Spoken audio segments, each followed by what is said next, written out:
요즘 유튜브에서 바람직한 현상이 나타나고 있습니다. 양심 있는 보험 설계사들이 용기를 내서 진실을 고백하고 있는데요.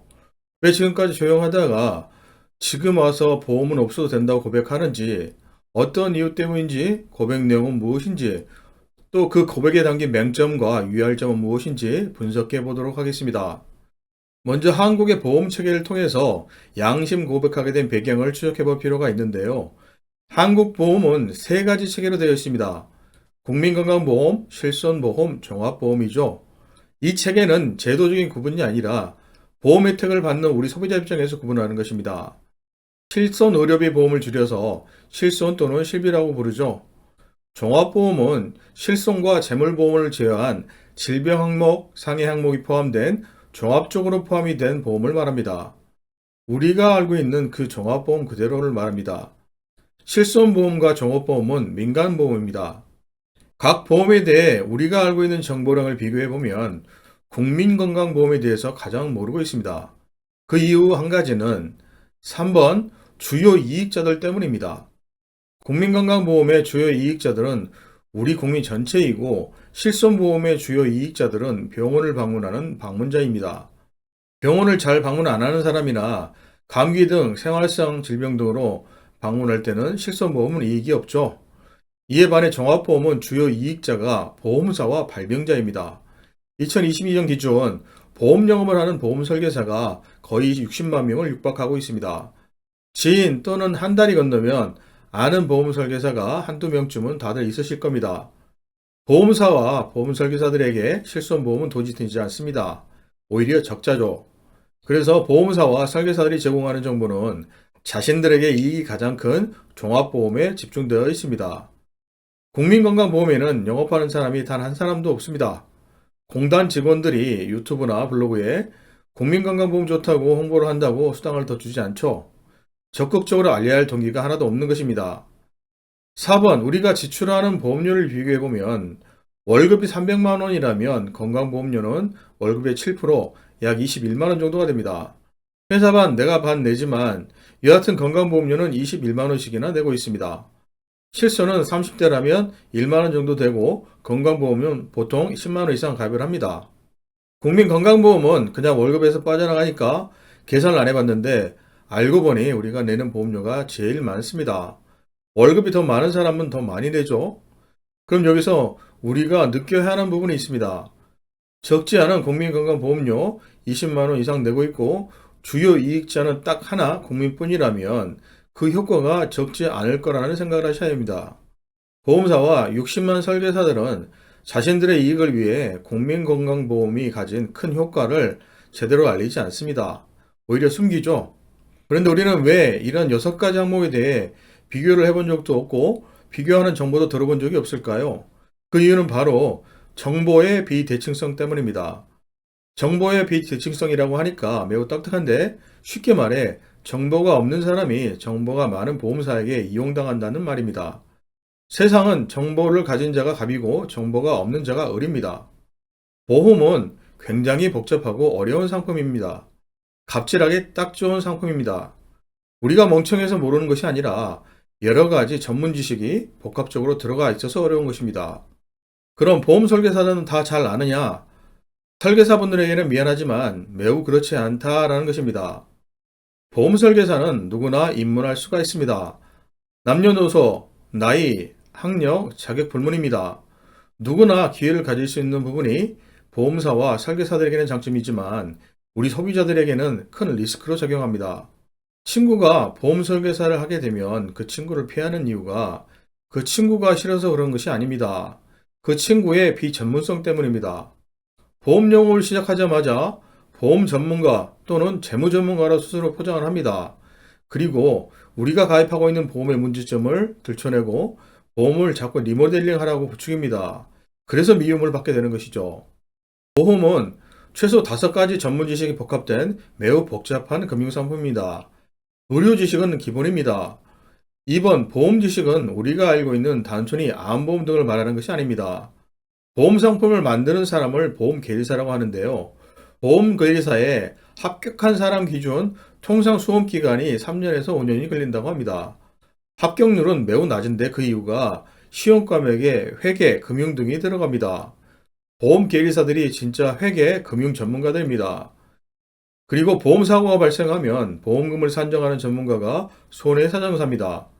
의사나 보험계리사보다는 학습 난이도가 낮지만 현직 손해사정사들이 물어보니 합격 시까지 2년에서 3년은 공부를 했다고들 합니다. 재무지식은 한정된 자산을 효율적으로 배분하고 투자 관리하기 위한 지식입니다.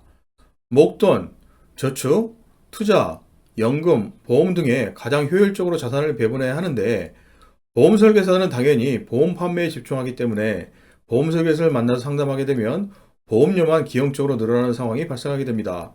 보험은 설계사와 고객의 이익이 완전히 상반되어 있습니다. 고객이 추가적으로 보험을 가입하고 보험료 지출이 늘어나야 설계사의 수입이 늘어나기 때문입니다. 통계 지식이 필요한 이유는 우리가 많이 공표심을 갖게 되는 주요 요인이 통계 자료를 왜곡해서 갑질을 하기 때문입니다. 특히 보험사들이 공포심을 불러일으키는 통계 자료는 많이 왜곡되어 있습니다. 매우 전문적일 수는 없지만 소비자 입장에서는 위 5가지 지식에 대해 얇지만 넓게 알고 있는 보험 설계사를 원하지만 현실에서 그런 보험 설계사는 극히 소수입니다. 이런 부분 때문에 보험사나 설계사들이 제공하는 정보에 공포감을 너무 느끼시면서 보험을 가입을 하실 필요가 없습니다. 그렇다고 우리 소비자가 앞에 5가지 지식을 다 공부할 필요는 없습니다. 해당 보험 항목, 예를 들어서 암이면 암 항목만 5가지 틀을 가지고 인터넷에서 검색하시면 쉽게 판단 정보를 얻으실 수가 있습니다. 양심 설계사들이 민간보험이 없어도 된다고 고백하는 부분은 사회보험인 국민건강보험의 3가지 강력한 사회보장 혜택을 말합니다. 첫 번째는 본인 일부 부담금 산정 특례 제도입니다. 두 번째는 재난적 의료비 지원 사업, 세 번째는 본인 부담 상한제입니다. 이 3가지를 간략하게 알아보겠습니다. 첫 번째, 본인 일부 부담금 산정 특례. 이름 자체에서 혜택이 적혀 있습니다. 산정 특례, 산정은 계산한다는 것이고 특례는 특별 사례라는 뜻입니다. 우리가 감기 등으로 힘든 것이 아니죠. 중대한 질병 때문입니다. 진료비 중 본인 부담이 높은 암, 뇌혈관, 심장질환 등 중증 질환자와 희귀 질환자, 중증 난치 질환자에 대해서 우리가 내는 돈을 대폭 낮춰주겠다는 것입니다. 암은 금유 항목에 대해서 95%는 건강보험공단이 내주고 나는 5%만 내면 됩니다. 개그맨 유상무 씨가 유튜브에서 대장암 수술을 하고 전체 비용 대비 자신이 지출한 병원비가 매우 적다며 국민건강보험을 극찬한 적이 있죠. 극찬한 부분이 본인 일부 부담금 산정 특례를 말하는 것입니다. 첫 번째, 본인 일부 부담금 산정 특례와 함께 두 번째, 재난적 의료비 지원 사업이 또 우리에게 큰 도움을 줍니다. 재난적 의료비 지원 사업은 소득 수준에 비해 과도한 의료비를 부담하는 가구에 비급여를 포함한 의료비 일부를 지원해서 가계 파탄을 방지하기 위해서 만든 제도입니다. 본인 부담 의료비의 50% 연간 최대 2천만 원 한도 내에서 지원을 받을 수가 있습니다.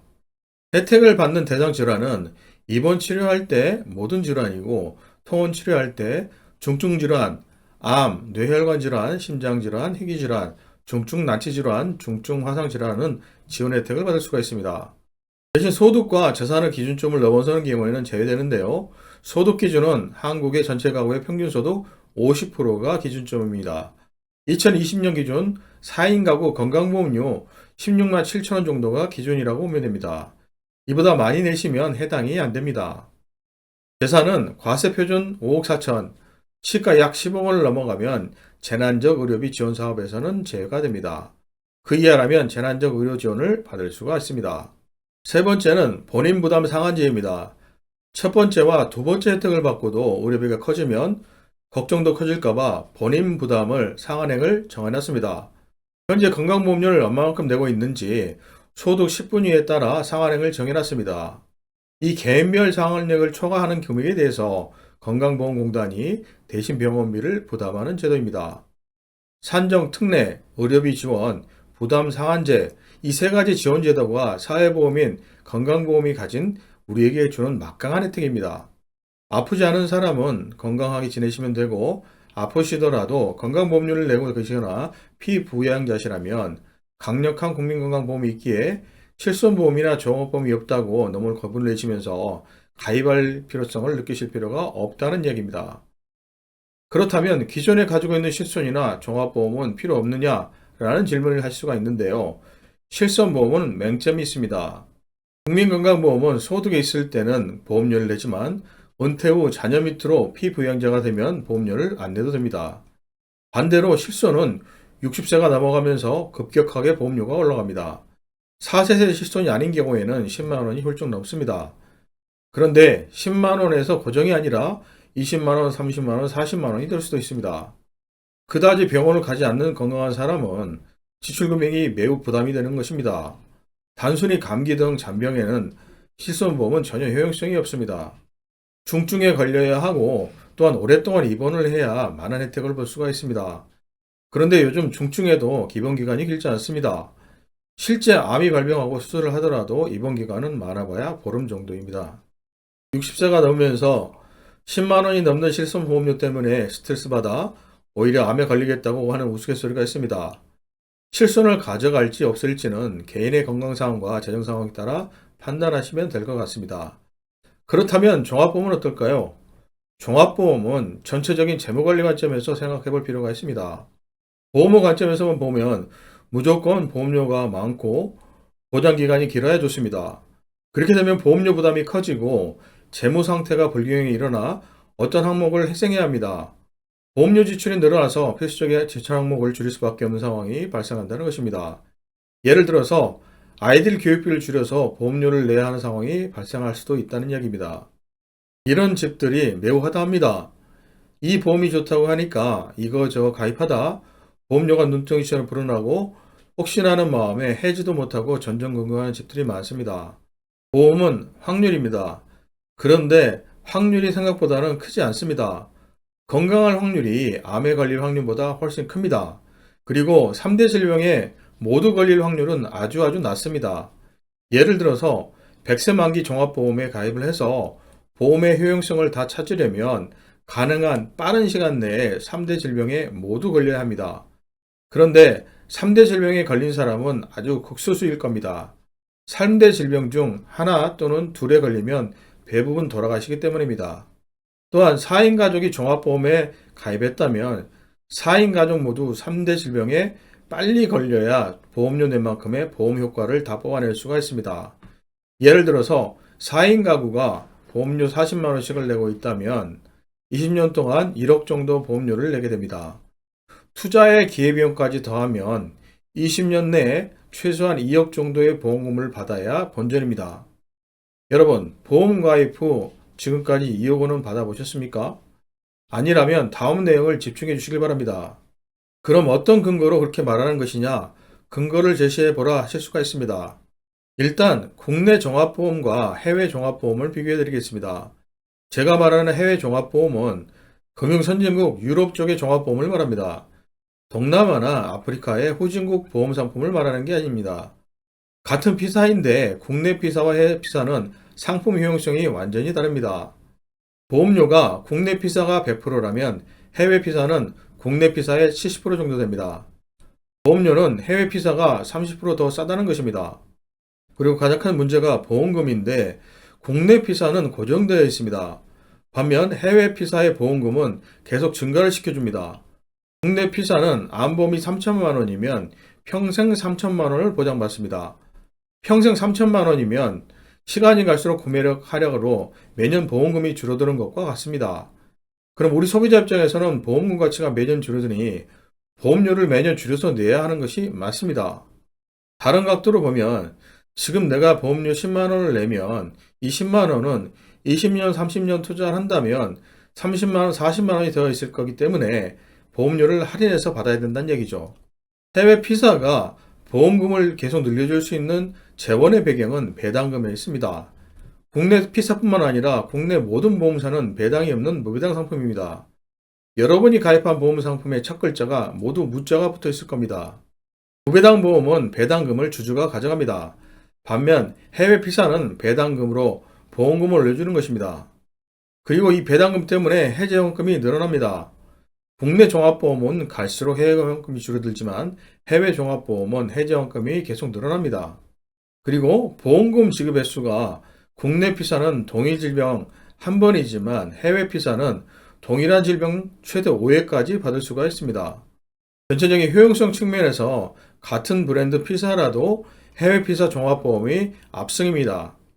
우리 한국의 보험 소비자는 보험 소비자로서의 합리적인 대우를 못 받고 있는 실정입니다. 그럼 이런 차이가 왜 나느냐? 여기에는 매우 큰 불편한 진실이 있습니다. 반도체는 삼성전자가 세계 리딩 컴퍼니입니다.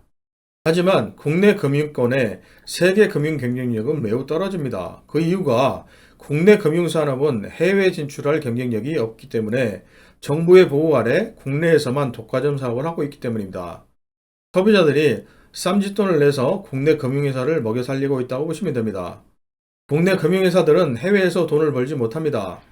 그래서 국민들 주머니 털어서 이익을 얻는데 그 정도가 지나칩니다. 이번에 터진 홍콩 ELS 사태만 봐도 알 수가 있습니다. ELS, DLS는 우리가 기대하는 이익에 비해 손실 시 손실폭이 매우 커서 굉장히 위험이 큰 상품입니다. 절대 판매해서도 가입해서는 안 되는 상품이죠. 이것이 국내 금융회사가 우리 소비자들을 대하는 본질입니다. 그럼 이런 질문을 할 수 있습니다. 그래, 너의 의견을 알겠다. 그렇다고 종합보험을 해지하는 것은 부담이다. 종합보험을 좀 더 현명하게 가입하는 방법과 기준을 한번 알려줄 수 있겠냐? 라고 물어보실 수 있습니다. 일단 감정과 공포를 빼고 순전히 확률과 회계적으로 판단하시라 말씀드리겠습니다. MBTI가 N과 F가 있으신 분들은 너무 회계적이고 논리적이라 감흥이 안 될 수도 있다는 것을 미리 말씀드리겠습니다. 세 가지 판단 기준으로 판단을 해보는 것입니다. 확률과 보장기간, 은퇴식입니다. 확률은 내가 3대 질병에 걸릴 확률과 건강히 죽을 확률을 말합니다. 보장기간은 20년 또는 30년 갱신형 선택과 100세 만기 선택 기준입니다. 은퇴 시기는 소득 활동이 없어지는 시기를 말합니다. 현재는 건강한다는 기준으로 싱글 A시를 드리겠습니다. 35세이고 은퇴 예정 시기가 65세라고 하겠습니다. 100세 만기 종합보험을 15만원 정도라고 하겠습니다. 아플 때만 의료비 받는 확률을 쫓으면 100세 만기 종합보험을 가입하시면 됩니다. 아프든 아프지 않든 모든 경우에 의료비를 받을 수 있는 확률을 쫓는다면 20년 또는 30년 갱신을 선택하시고 그 보험료를 줄여서 그 차액은 별도 의료비 계정이나 계좌를 만들어서 투자하고 관리하는 것입니다. 갱신형 보험은 100세 만기 비갱신 보험에 비해 보험료가 4분의 1 또는 5분의 1 정도가 됩니다. 10만원 이상의 차액을 20년간 투자하시면 원금과 수익을 합쳐서 목돈이 됩니다. 갱신형 보험이 있는 기간에 3대 질병에 걸리면 보험금도 받고 의료비 통장에서 둘 다 쓰시면 되고 갱신 보험 기간이 끝난 후 3대 질병에 걸리면 의료비 통장에서 쓰시면 됩니다. 그리고 큰 병 없이 무탈하게 노년을 보내시면 그 의료비로 생활상 감기 등의 약값에 쓰시거나 건강식품을 사서 건강을 유지하는 데 활용할 수가 있습니다. 보험은 건강하거나 작은 질병에는 효용성이 없습니다. 역설적으로 100세 만기 보험을 가입하는 것은 내가 빨리 중대한 질병에 걸리기를 기도하는 것과 같습니다. 제가 지금 말씀드리는 100세 만기에 대한 효용성은 지극히 개인적인 생각이라는 것을 말씀드립니다. 3인 가구, 4인 가구의 합산 보험료는 더욱 큽니다. 보험 관점이 아닌 전체적인 재무 관점에서 보험을 판단해 보시길 바랍니다. 마지막으로 꼭 조심해야 할 보험 상품을 말씀드리겠습니다. 종신보험입니다. 이름 때문에 종신보험을 종신연금보험으로 오해하신 분들이 많은데요. 보험사와 나쁜 설계사들은 이런 부분을 이용해서 종신보험을 연금으로 판매합니다. 종신보험은 글자 사이에 사망이 빠졌습니다. 종신보험은 종신사망보험입니다. 죽어야만 가족이 혜택을 보는 보험이죠. 나는 살아생전 어떤 혜택도 받을 수 없는 게 종신보험입니다. 이름을 종신사망보험으로 바꾸면 소비자 오해가 없어질 건데 금융감독원은 보험사 편이라서 매년 조심하라고만 하지 이름 바꾸라는 소리는 안 합니다. 종신보험은 보험 중 가장 많은 사업비를 따라갑니다. 설계사들 수당 또한 가장 많기 때문에 종신보험을 연금처럼 판매를 합니다. 조심하시길 바랍니다. 지금까지 국민건강보험의 막강한 혜택에 대해 알아봤습니다. 실손보험과 종합보험의 선택은 나이와 재정상황, 가족 구성원에 따라 판단은 다를 수가 있습니다. 다음 시간에는 더욱 유익한 정보로 찾아뵙겠습니다. 정보가 유익했다면 구독과 좋아요 부탁드립니다. 지금까지 시청 감사합니다.